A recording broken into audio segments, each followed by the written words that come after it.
राधे राधे, जय श्री कृष्णा। तो आपके बीच एक सुंदर छठ गीत लेके आए हैं। आप लोग पूरा गीत जरूर सुनिएगा। अगर अच्छा लगेगा तो लाइक और कमेंट जरूर करिएगा।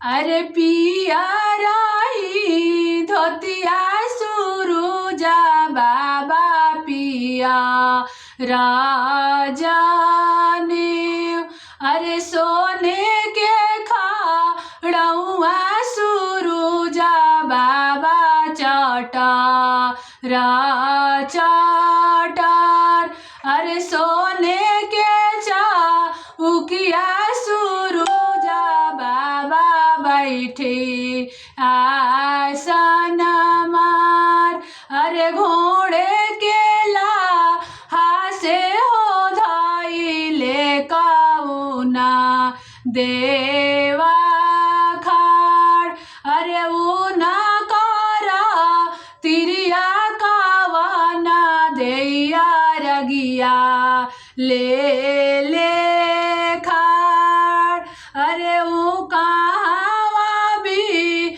लमला सुरुजा बाबा रागी या के बेर, अरे आवईता रहलिए तेवाई बाटी या